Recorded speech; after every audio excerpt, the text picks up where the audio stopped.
എല്ലാവർക്കും നമസ്കാരം. അല്ലയോ പാർത്ത, വസ്തുവിചാരപൂർവം മനസ്സിനെ സമനിലയിൽ എത്തിച്ച് ആത്മാനുഭവം നേടിയ യോഗി നയനേന്ദ്രിയം കൊണ്ട് രൂപം കാണുമ്പോഴും, ശ്രവണേന്ദ്രിയം കൊണ്ട് കേൾക്കുമ്പോഴും, രസനേന്ദ്രിയം കൊണ്ട് അന്നരസം ആസ്വദിക്കുമ്പോഴും, കാലുകൊണ്ട് നടക്കുമ്പോഴും, മനസ്സ് ലയിച്ചുറങ്ങുമ്പോഴും, പ്രാണൻ ശ്വസിക്കുമ്പോഴും, വാഗിന്ദ്രിയം കൊണ്ട് പലതു പറയുമ്പോഴും, വിസർജനേന്ദ്രിയങ്ങൾ വഴി മലമൂത്ര വിസർജനം ചെയ്യുമ്പോഴും, കൈകൊണ്ട് പദാർത്ഥങ്ങൾ എടുക്കുമ്പോഴും, കണ്ണു തുറക്കുക അടയ്ക്കുക മുതലായ മറ്റു പ്രാണചലനങ്ങൾ സംഭവിക്കുമ്പോഴും, ജ്ഞാനേന്ദ്രിയങ്ങളും കർമ്മേന്ദ്രിയങ്ങളും അതിൻ്റെ വിഷയങ്ങളിൽ സ്വാഭാവികമായി പ്രവർത്തിക്കുന്നു എന്ന് കണ്ട് ഞാൻ ഒന്നും ചെയ്യുന്നില്ല എന്ന് തന്നെ സ്വയം വിചാരിക്കണം.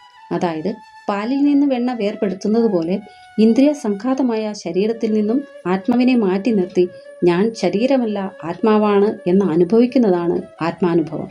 ശരീരം ഞാനല്ലെങ്കിൽ ശരീരത്തിൻ്റെതായ കർമ്മമൊന്നും എന്നെ സ്പർശിക്കേണ്ട ഒരു കാര്യവുമില്ല.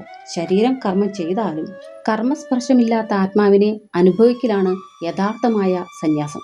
ആ ആത്മാനുഭവമുള്ള യഥാർത്ഥ അദ്ദേഹം കർമ്മങ്ങളെല്ലാം കൈവെടിഞ്ഞ ഒരു കർമ്മവിമുക്തൻ തന്നെയാണ്. മലയാള പരിഭാഷ. കാണുന്നു, കേൾക്കുന്നു, സ്പർശിച്ചിടുന്നു, മണം പിടിച്ചുണ്ണുന്നു, സഞ്ചരിച്ചിടുന്നു, കിനാക്കളും കാണുന്നു, ശ്വാസം വലിക്കുന്നു, വായിട്ടടിക്കുന്നു, ഉപേക്ഷിച്ചിടുന്നു, ഗ്രഹിക്കുന്നു, കണ്ണു തുറക്കുന്നതടയ്ക്കുന്നതിന്ദ്രിയം കൊണ്ടുള്ള വേലകളാകുകയും ചെയ്യുന്നു. ജ്ഞാനിയാം യോഗികളെങ്കിലും ചെയ്യുന്നതിൽ അവരൊന്നുമേ ഇന്നടോ. എല്ലാവർക്കും ഭഗവാൻ കൃഷ്ണന്റെ അനുഗ്രഹം സദാ ഉണ്ടാകട്ടെ എന്ന് പ്രാർത്ഥിച്ചുകൊണ്ട് നന്ദി, നമസ്കാരം.